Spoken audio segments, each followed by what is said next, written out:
Hey now, good morning, happy Thursday. We're pretty much done with the week, so hope you guys had a good Wednesday. Yesterday we looked at Chopin, right? We did a review on just his life in general. It wasn't a long life either. He didn't live that long. Part of the Romantic period. And we're going to look at a mazurka, which is, like a Polish piece. That's just a kind of a fancy title for it.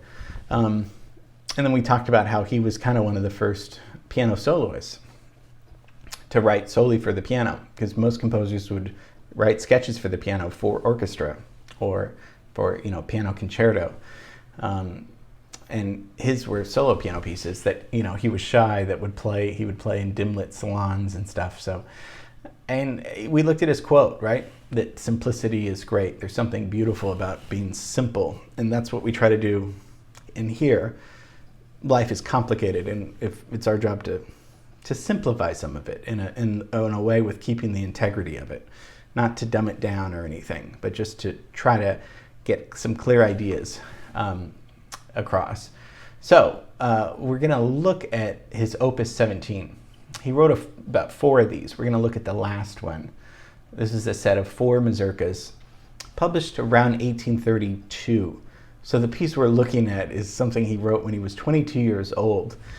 What were you doing at 22? I wasn't doing this at 22. So I played a little bit of this piece yesterday. Let's listen to Horowitz play this. Horowitz we've looked at before, one of the most famous pianists that interpreted classical music, maybe in the world. So famous in the 80s and 90s.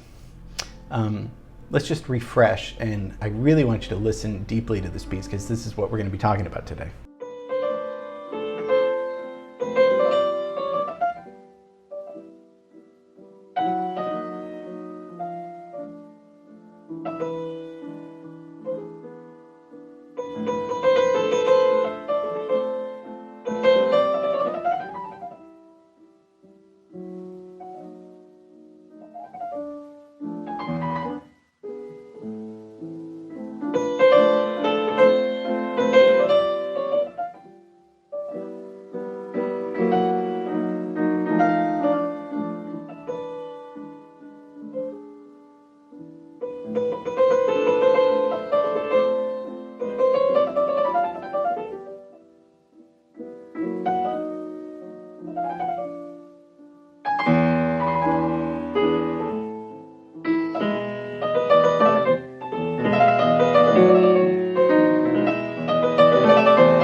So very cool to see the performance of it, to see the music of it. Again, if you don't read music, that's okay, but I want you to see how this works. This is how music works. This is in A minor. It's dreamy, right? It floats along really well. And it sounds improvisational at some points. This to me really sounds like a jazz piece.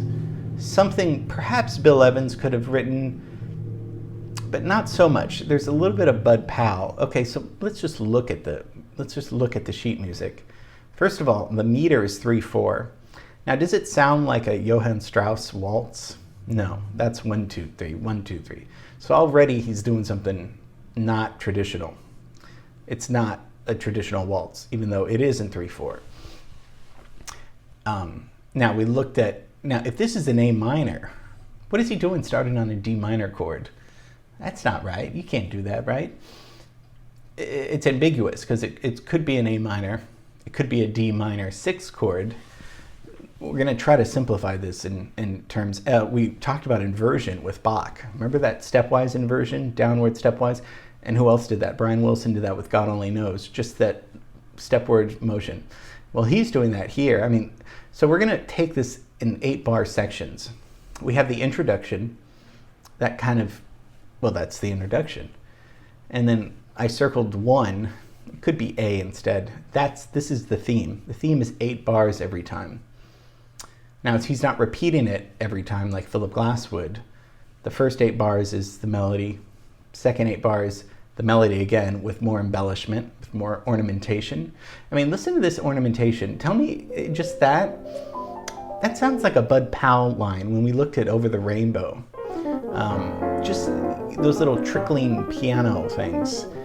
This is to me that sounds jazz-like. It sounds improvised almost. That Chopin's improvising stuff 100 years before jazz is even out. So the inversion in bar 1 is already, it's a D minor chord, but the A is in the bass. So he's in second inversion here. Just bear with me, so he's already, that sounds a little bit different, but does it sound atonal? No, it sounds pretty tonal. So bear with me. So he goes from A to G, right? Then to F sharp, then to F natural, then back to E, which is the 5th. We looked at Sousa and Ragtime. The 5th always goes to the 1, right? But it doesn't sound like, but that's very easy stepwise motion, just going down step by step. E gets you to the E7, gets you back to the A minor, right? And it's ambiguous whether it's D minor or A minor. D minor 6th, A minor 9th. What are these 6th and 9th and 7th chords? That's stuff that Bill Evans is going to take, they're going to relish that kind of harmony. But this is 1830s, very early stuff. Also the dynamics of this piece. That's also what makes it sound personal and jazz-like and almost made up on the spot, because it gets loud, but it also gets very soft. There's so much anxiety and worriness and feelings of anguish, and at least for me, until we get to the B section. So he's repeating, and then there's a transition section on page 2. That's what this sounds like. We're calling it a transition section until it gets back to the melody, the 8 bars. It's very simple when you break down music like this, because I know abstractly when you hear it, but I want you to visually see how it's broken down into 8-bar sections. So if that makes me feel a little bit sad, alone, and anxious at the beginning, when are we always going to feel that way? When is he going to give us something to hope? Well, in that last bar on the last page measures 60. Listen to that. What is he doing there? It's been in A minor this whole time, and he just switches one note, the C to the C sharp, making it what? A major. All of a sudden we're in this major mode, and then this beautiful melody comes forth.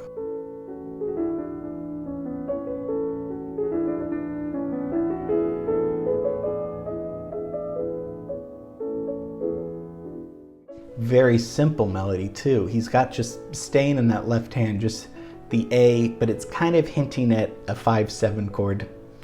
That's why it just doesn't sound just like a regular A chord. I mean, how lovely is that?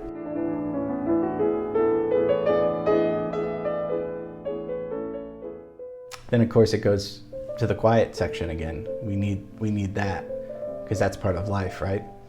There's quiet, anxious, sad moments in life. There's happy moments that he just gave us, and we're going back into a more introspective way of viewing this. Such a beautiful, I hope you guys think that this is beautiful and this is a really great work of art. Not because I like it, but because of all the things that it goes through, of all the emotions that it goes through, right? We're emotional people as artists. Bergman used this piece so beautifully in a very disturbing movie, but beautiful movie, 1972 movie, Cries and Whispers. And he uses it throughout. It's a very sad story of a sister dying of cancer, and her two sisters come to visit her, and they try to help her recuperate, but they're unable to because they have their own baggage and issues that they can't get across. And really, the maid is the one that mothers the dying sister, actually. Even though she's not blood related, she's the one that is trying to save her and help her because her real sisters aren't able to. And this actually is the very last scene of the movie. See how beautiful this music works with how, the beautiful poetry of the dialogue. Det är underbart att få vara tillsammans igen som i gamla dagar. Jag känner mig också mycket friskare. Vi kan till och med göra en liten promenad tillsammans. Det blir en så stor upplevelse. Särskilt för mig som inte varit utomhus på ganska länge. Plötsligt började vi skrattande springa mot den gamla gungan som vi inte besökt sedan barndomen. Vi satte oss i den som tre små snälla systrar. Och Anna gungade oss långsamt och makligt. All värk var borta. De människor jag håller mest av i världen var hos mig. Jag kunde höra dem småprata runt omkring mig. Jag kände närvaron av deras kroppar. Värmen av deras händer. Jag ville hålla fast ögonblicket och tänkte: det här är ju i alla fall lycka. Jag kan inte önska någonting bättre. Nu, några minuter får jag uppleva fullständigheten. Och jag känner en stor tacksamhet mot mitt liv som ger mig så mycket. So that sister at the end is the one that's dying of cancer, but this is a memory, right? So this is one memory she's holding on to. And what does this have to do with music? It's just art. What does this have to? Art is part of music. Cinema is a work of art. Memory that we talk about. That life is very fleeting and very full of sadness, happiness as well. There's something that we don't know the answer to. But I love that open-ended ending of that. Of just these. We just have moments, right? And so we have this moment. You and I have this moment together. Of how beautiful this music is. And I just wanted to share with you a beautiful, cinematic piece. We could talk about Bergman if you wanted to later, but I loved how he used that Chopin piece. And I love how beautiful that moment was, is that she had her favorite people there. We need to hold on to these moments and be aware of happy moments in our life. That's what music does too. Music makes us, whether we're singing out loud or not singing, it makes us present for a second of this is the joy that we're getting out of life. And that's what I really want to impart to you, how important music is. It's fun, but how it makes us just realize that we're present, we're finite in a way, but we're breathing, we're going through this, and we're doing it together. So hope this was good excavation into Chopin's Mazurka. Beautiful piece of music. I like that we can really dive into just talking about one piece, and we could talk about this forever. And the point is not to get the answer to this piece. There is no answer to any works of art. Just to investigate and kind of understand what he's doing and what we're hearing. So I love you guys, and thanks for watching. And tomorrow we see your film scoring results for The General. So have a great rest of the day and just enjoy these moments that we have together. Okay, bye.